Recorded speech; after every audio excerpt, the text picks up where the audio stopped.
Hello and welcome to another episode of Low Tech Health. I'm your host Brad Burns, and this is Let's Talk Tickers on Taco Tuesdays. And I'm starting to figure out the microphone thing. Now it's a little too loud. The little squiggles are way too big. It's the gain. I guess I should take a class or something, but figuring it out along the way is pretty fun. So on this episode of Let's Talk Tickers on Taco Tuesday, we will continue our theme of backwards man, I can talk fast and backwards as fast as you can. So we're going to talk about regurgitation. We're going to talk tickers. We're going to talk about the direction of flow of the heart. We've talked about this a few times. It's supposed to go through the right atria, returning from the periphery of the heart, periphery of the body, to the right atria, to the right ventricle, through the tricuspid valve, and then up through the pulmonic valve into the lungs to get oxygen, take the oxygen, return to the heart in the left atria, in the top left pocket of the heart, down to the left ventricle, through the mitral valve, and then up through the aortic valve into the periphery of the body.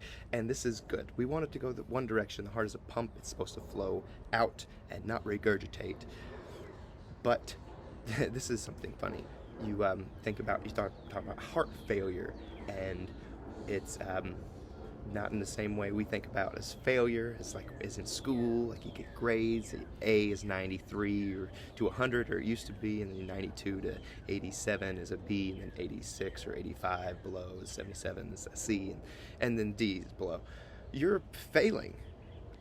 65% ejection fraction, which is normal. It's what you want. You don't want to squeeze all the blood out of the balloon, because if you squeeze all the blood out of the balloon, you can't. It's like trying to fill up a balloon with the sides sticking together. Like just got so empty that the walls of the balloon just shriveled into each other. So there's no way to get good filling pressure quickly. So the most efficient ejection fraction, the correct, 60 to 65% ejection fraction is normal. And people who have heart failure see that diminish, and it causes regurgitation. Their valves become floppy for one reason or another, maybe atherosclerosis, hardening of the arteries.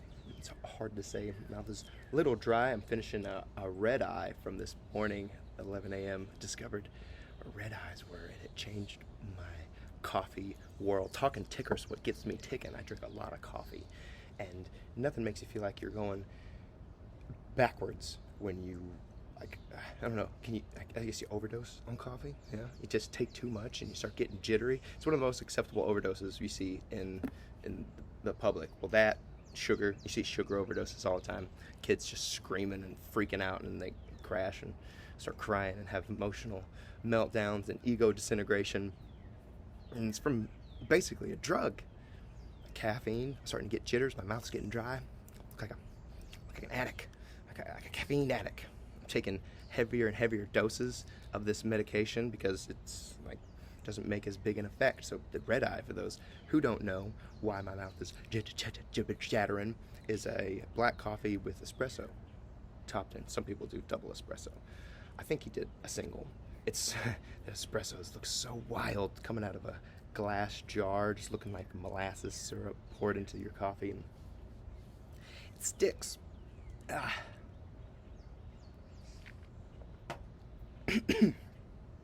So heart failure, bad. Regurgitation can cause clots. Throw those clots in the wrong direction. Talking tickers, mainly you want to keep it going in the right direction, because those clots, like yesterday, I mention all the time, over and over, if it goes to your heart, that's a heart attack. Your brain, it's a stroke. Your lungs, that's a pulmonary embolism. And they can all be fatal, and they can all be life-changing. So try to exercise daily. If you are in heart failure, take your medications as prescribed. Do your best to try to minimize your carb intake and your sugar intake, the things that make your blood more sticky, because you want to keep it from regurgitating. You want to get good flow. It's like flowing through a garden hose. You don't want to put a bunch of sugar and salt and stick it together, who's putting sugar and salt in their garden hoses? I don't know. It's like getting an idiocracy where they're watering the plants with electrolytes. It's like, if you treated the plants the way you treated yourself, they wouldn't grow. They'd die. If you overfed them their nutrients that they need in specific amounts to maintain balance and homeostasis. They die. We're so backwards. How can we survive? It's such an evolutionarily deceptive trick on our body and our ecology, or our homeostasis, our biodiversity, our biovariability, how we handle sugar. Caffeine. Let's talk Tickers on Tacos Tuesdays. I'll wrap this up with a little reminder that caffeine is a vasoconstrictor. If you are having a stress test for your heart in the next 24 hours, refrain from drinking caffeine beverages, and also stay away from chocolate. There's natural caffeine in it. Thank you all for listening. I hope to see you tomorrow on Wasabi Wana Wasahare Matame Wednesdays. Thank you for listening. Love you guys.